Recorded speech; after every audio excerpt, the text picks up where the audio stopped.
पूछने वाला नहीं हो। तो पहला तो सर लाइट ही नहीं हाँ। और अभी 1.5 महीने में अभी चला हुआ है तो फसल तो 10-15 लाख 20 लाख की होएगी। मैंने आपकी पीएम कुसुम योजना जो 2019 में आपने निकाली थी उसमें सबसे पहला पीपीए किया था हिंदुस्तान का। सबसे पहले? जी सर। अरे वाह, और बहुत जागरूक किसान हो भाई। उसकी आमदनी से प्रेरित होकर मैंने दूसरा प्लांट और लगाया है। हाँ। और अभी मेरी मासिक आमदनी लगभग 25 लाख रुपए है। आपकी बचत कितनी हुई होगी इसके कारण? सब इसके कारण मेरी मासिक बचत अभी किस्त देने के बाद मेरे पास 7 से 8 लाख रुपए महीने का बचता है। 7-8 लाख रुपया? जी सर। और मैं आपको कुसुम परिवार की तरफ से, विशेषकर जो हमारे कुसुम के सारे किसान हैं, उनकी तरफ से हार्दिक आभार करता हूं और आपकी दूरदृष्टि को सलाम करता हूं जो कि आपने ये कुसुम योजना किसानों के लिए देखिए, सूरज तो पहले भी था लेकिन सूरज दिखाने वाला बाद में आया। जी सर, उसका आपका हृदय से आभार। मैंने पीएम कुसुम कंपोनेंट बी के तहत सोलर पंप सेट की स्थापना की 5 HP की। तो आपका नाम संघर्ष है। हाँ सर। और पहले बहुत संघर्ष किया, अब कितने संघर्ष में से मुक्ति मिली आपको? नहीं सर, अभी जब से मैं इस फील्ड में आया हूँ फार्मिंग में, मुझे इस अभी कोई संघर्ष करने की जरूरत नहीं पड़ी। आपकी राज्य सरकार की और केंद्र सरकार की जो जन कल्याणकारी योजना है उसका लाभ मिला। और मुझे आपकी पढ़ाई क्या हुई? मेरी सर BSc बायोलॉजी से हुई। पीएम कुसुम के पहले जो खर्च होता था अभी जो खर्च है कितना कम हुआ होगा? सर आप की मंशा थी कि किसानों की आय दुगुनी हुई। मैं कहना चाहूंगा कि मेरी आय दिन दुगुनी रात चौगुनी बढ़ी है सर। बिल्कुल सर। चलिए, बहुत बहुत बधाई आपको। राम राम साहब। मेरे प्रधानमंत्री कुसुम सी योजना के अंतर्गत आपके मार्गदर्शन के अंतर्गत हमारे 2.52 मेगावाट का प्लांट खुल रखा है जिसकी मैंने कमीशनिंग 29 मार्च 2025 को मैंने चालू कर दिया था। 3 महीने में अनुभव क्या है? पैसे की बचत कैसी हो रही है? 3 महीने में अनुभव ऐसा है सर, मैं किस्त भर के मंथली मेरी 4 से 5 लाख की 4 गुना आय मेरी बढ़ गई। 5 लाख रुपए हर महीने मेरे श्योर बचत है। तो आप तो इतना सोना पहनते नहीं है। तो सर अभी हुआ है, महीने तो 5 हुए। और ये सोलर प्लांट लगने से मेरा जो सपना है वो साकार हो गया। वैसे तो हम पहले अन्नदाता के रूप में जाने जाते थे लेकिन अभी आपकी मेहरबानी से हम ऊर्जा दाता भी बन गए। अब ऊर्जा दाता भी बन गए। और हमने आपको जमीन दी और आपने हमें उसमें से सोना उकाल के दे दिया। ये जमीनें यही थी। मैं मानता हूं कि लोगों ने कहा कि आलू से सोना होगा, आलू से सोना तो नहीं हुआ लेकिन हमारी जमीन से आपने सोना हमें जरूर दे दिया। आप दिन रात जागते हो।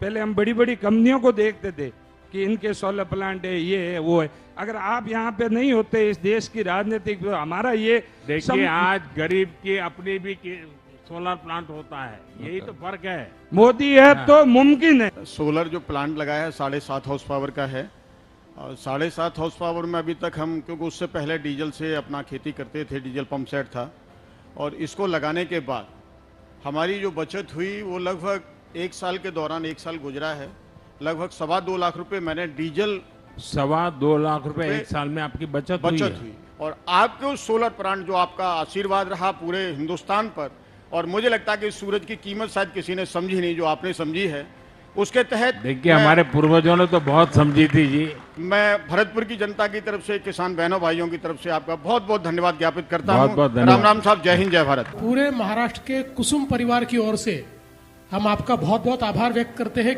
हमारा गांव महागांव आता है पिंजर के पास में, अकोला डिस्ट्रिक्ट में। पहले 30-35 हजार ही हमारी आय रहती थी पर एकड़ की, तो अभी 80 हजार से 1 लाख तक हमारी आय भी बढ़ गई है। सोलर पंप लगाने से अब मैं फसल को जब चाहे जितनी जरूरत हो उतना पानी दे सकती हूँ। नमस्कार। नमस्ते।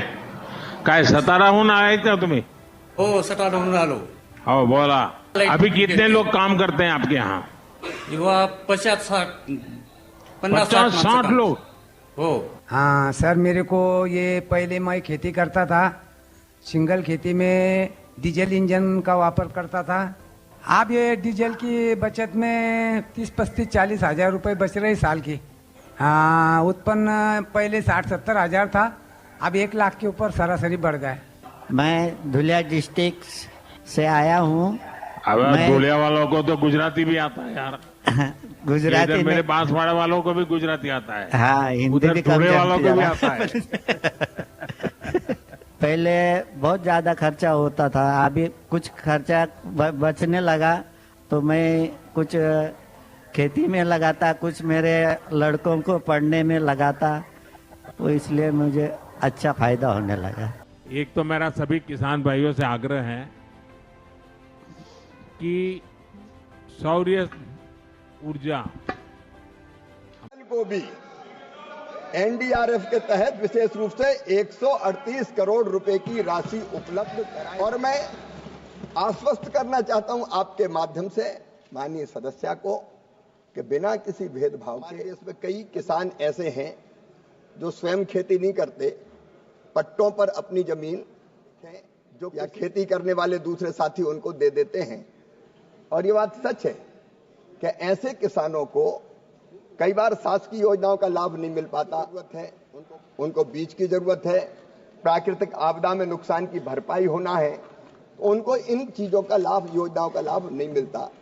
मैं माननीय आपके माध्यम से माननीय सभापति महोदय, मैं विद्वान सदस्य को बताना चाहूंगा कि किसान रजिस्ट्री शुरू में तो भूमि मालिक किसानों के लिए शुरू की गई थी, उनको शामिल किया गया, लेकिन राज्यों को हमने आग्रह किया कि चरणबद्ध तरीके से इसमें बटाईदारों को, काश्तकारों को और मजदूरों को किसान रजिस्ट्री में वो शामिल करें, जिसका प्रावधान पहले से ही एग्री स्टैक में किया गया है। एक बार जब इन सभी किसानों के लिए किसान आईडी सक्रिय हो जाएगी तो विभिन्न लाभार्थी योजनाओं और सेवाओं के लिए उनकी पात्रता डिजिटल रूप से सक्षम हो जाएगी। माननीय सभापति महोदय, राज्य सरकार इसके लिए अपनी नीति बना सकती है कि वो बटाईदार और टेनेंट किसानों को भी शामिल करने का काम करेंगे और केंद्र सरकार इसके लिए राज्य सरकारों को पूरा समर्थन देने के लिए प्रतिबद्ध है। हम राज्य सरकारों की पूरी मदद करेंगे। एक जमाना था माननीय अध्यक्ष महोदय, तब किसानों तक अलग अलग योजनाओं का लाभ पहुंचाने में बहुत दिक्कत और परेशानी होती थी, क्योंकि हमारे पास विश्वसनीय डेटा होते नहीं थे। माननीय अध्यक्ष महोदय, नरेंद्र मोदी जी, प्रधानमंत्री श्रीमान नरेंद्र मोदी जी के नेतृत्व में एक डिजिटल कृषि क्रांति भारत में हुई है और डिजिटल कृषि मिशन माननीय अध्यक्ष महोदय बनाया गया है। और इस डिजिटल कृषि मिशन के अंतर्गत मुझे बताते हुए प्रसन्नता है कि आंध्र की सरकार ने भी बहुत बेहतर काम किया है। माननीय अध्यक्ष महोदय, हमारे जो किसान हैं उन किसानों को सेवाओं का लाभ ठीक ढंग से मिले, इसके लिए किसानों को की एक डिजिटल पहचान स्थापित की जा रही है। इसे किसान लाभ और सेवाओं तक पहुंचने के लिए स्वयं को डिजिटल रूप से पहचान प्रमाणित करने में सक्षम होगा और किसान बिना किसी परेशानी के सरकारी योजनाओं का लाभ उठा सकेंगे। उन्हें अपना पूरा विवरण प्रस्तुत करने की जरूरत नहीं होगी। माननीय अध्यक्ष महोदय, माननीय सदस्य ने एक और महत्वपूर्ण सवाल पूछा है। फसल बीमा योजना पहले भी थी, लेकिन वो डिफेक्टिव थी, उसमें कई परिवर्तन किए गए। जैसे पहले प्रावधान था राष्ट्रीय कृषि बीमा योजना में क्या 100% क्षति होगी तब राज्य और केंद्र सरकार दावे की भुगतान की राशि का वहन करेंगे और उसमें अनावश्यक देरी होती थी, कभी राज्य का पैसा नहीं आया, कभी केंद्र का पैसा नहीं आया। प्रधानमंत्री फसल बीमा योजना में संपूर्ण जोखिम बीमा कंपनी को वहन करना होता है। मैं माननीय सदस्य महोदय को बताना चाहूंगा, फसल बीमा योजना की इकाई पहले तहसील हुआ करती थी, गांव नहीं होता था, पंचायत नहीं होती थी। और तहसील की इकाई होने का मतलब यह है कि अगर एक गांव के किसानों की फसल बर्बाद हो जाए तो राहत नहीं मिलेगी, 10 गांव के किसानों की फसल बर्बाद हो जाए तो राहत नहीं मिलेगी। जब पूरी तहसील के किसानों की फसल बर्बाद होगी तब राहत मिलेगी। मतलब एक गांव 10 गांव के किसानों की फसल खराब हो तो वो भगवान से प्रार्थना करे कि सबकी खराब हो जाए तो हमें राहत मिलेगी। प्रधानमंत्री जी के नेतृत्व में यह फैसला किया कि प्रधानमंत्री फसल बीमा योजना में बीमा की इकाई ग्राम पंचायत को बना दिया गया, गांव को बना दिया गया, ताकि गांव में नुकसान हो तो दावा मिल जाए। माननीय अध्यक्ष महोदय, पहले ऋणी किसान आवश्यक रूप से फसल बीमा योजना उनको करवाना पड़ता था, आवश्यक थी उनके लिए। अब ये ऋणी हो चाहे गैर ऋणी हो, उनको स्वैच्छिक कर दी गई है, उनकी मर्जी, वो कराए चाहे ना कराए। और स्थानीय आपदा पहले सम्मिलित नहीं थी, अब स्थानीय आपदा को भी सम्मिलित करने का इसमें प्रावधान माननीय अध्यक्ष महोदय किया गया है। और इससे बढ़ के एक बात यह तय की है कि पहले हम कहते थे केंद्र सरकार के राज्य सरकार अपना हिस्सा देगी तब केंद्र पैसा जारी करेगी, अनावश्यक देरी होती थी। अब हमने तय किया है कि राज्य का पैसा देर से भी आए तो केंद्र सरकार का पैसा तुरंत किसान के खाते में डाल दिया जाएगा, ताकि तत्काल उसको राशि मिल जाए। और एक प्रावधान और माननीय सदस्य महोदय, मैं उनको बताना चाहता हूं, बोल देना, मैं उनको बताना चाहता हूं कि अगर बीमा कंपनी अनावश्यक भुगतान में देर करेगी तो 12% ब्याज किसान को उसको देना पड़ेगा। अनेकों ऐसे उपाय किए गए माननीय अध्यक्ष कि केरल को भी एनडीआरएफ के तहत विशेष रूप से 138 करोड़ रुपए की राशि उपलब्ध कराई गई है। और मैं आश्वस्त करना चाहता हूं आपके माध्यम से माननीय सदस्य को कि बिना किसी भेदभाव के कहीं अगर संकट आएगा तो केंद्र सरकार राज्य सरकार के साथ खड़ी रहेगी, चाहे वो केरल हो, अन्य राज्य हो। उन्होंने भी मसालों की बात पूछी, मैं उनको बताना चाहता हूं पिछले दिनों रेड चिली के दाम कम हो गए थे माननीय अध्यक्ष महोदय, मिर्ची भी मसालों में आती है।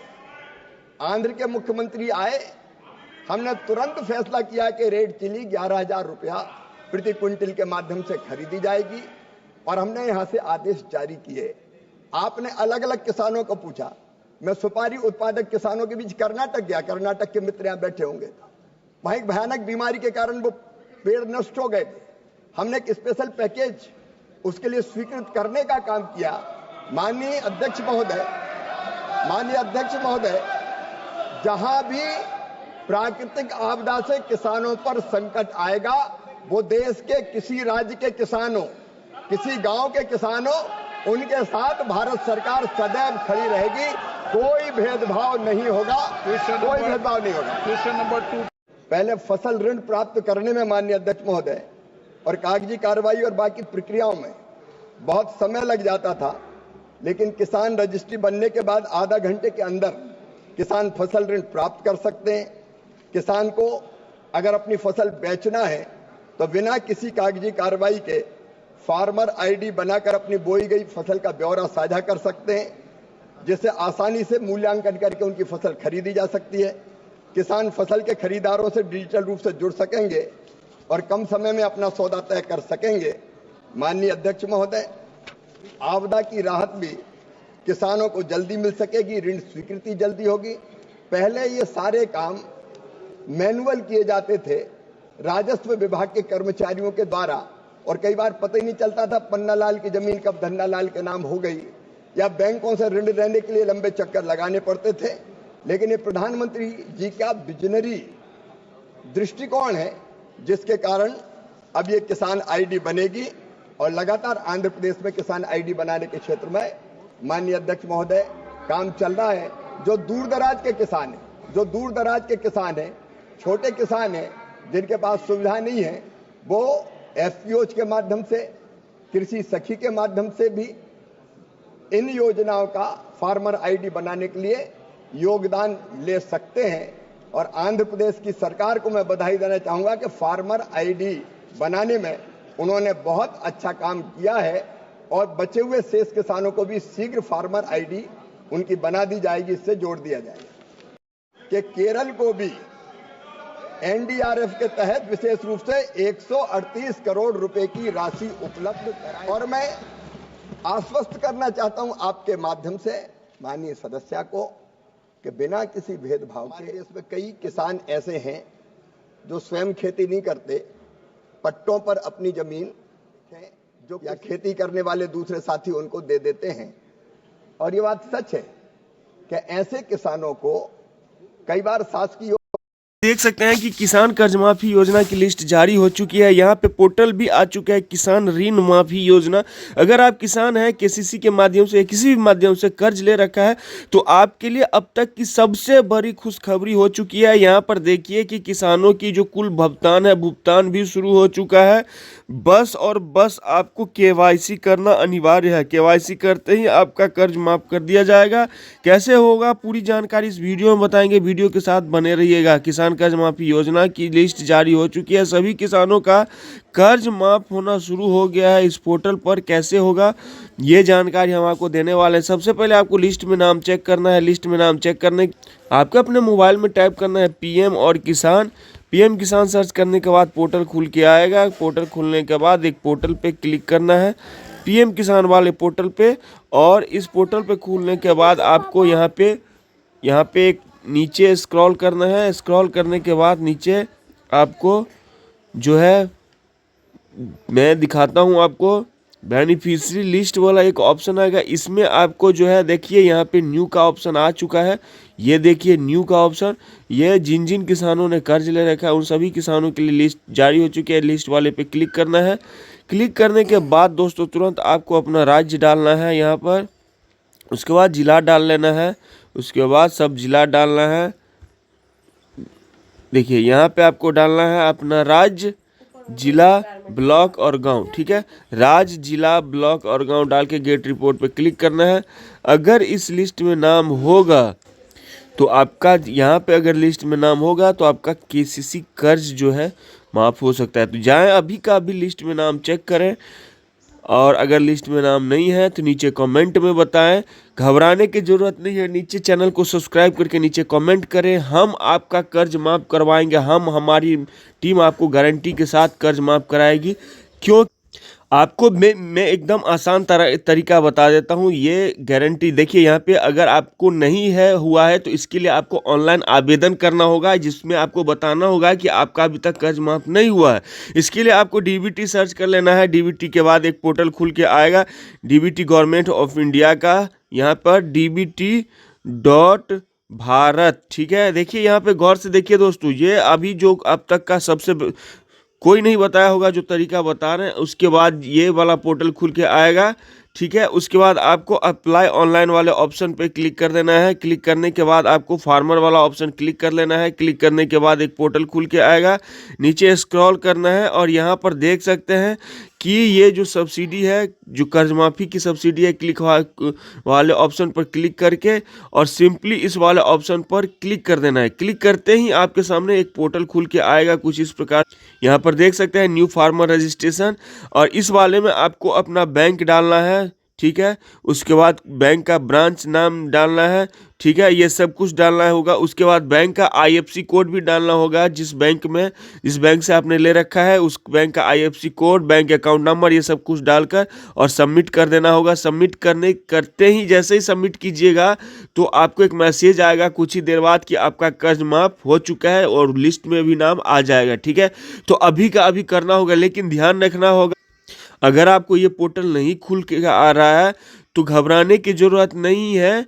कुछ इस प्रकार से पोर्टल अगर नहीं खुल रहा है तो आपको घबराने की ज़रूरत नहीं। आप हमारे चैनल को सब्सक्राइब करके रख लीजिए, क्योंकि हो सकता है इसका आवेदन अभी फ़िलहाल बंद कर दिया गया हो। तो आप सब्सक्राइब करके रख लीजिए। जैसे ही इसका आवेदन होता है तुरंत का तुरंत आपको वीडियो बना के देंगे। अगर सब्सक्राइब नहीं कीजिएगा तो कैसे पता चलेगा इसका आवेदन कब से हो रहा है? सब्सक्राइब करके रखिएगा तब ना पता चलेगा कि इसका आवेदन हो रहा है, उसका वीडियो आपको मिलेगा। इसलिए बोल रहा है तुरंत का तुरंत सब्सक्राइब कर लीजिए। जैसे इसका आवेदन शुरू होगा सबसे पहले बताएंगे। वीडियो फिलहाल इतना ही। जय हिंद, जय भारत।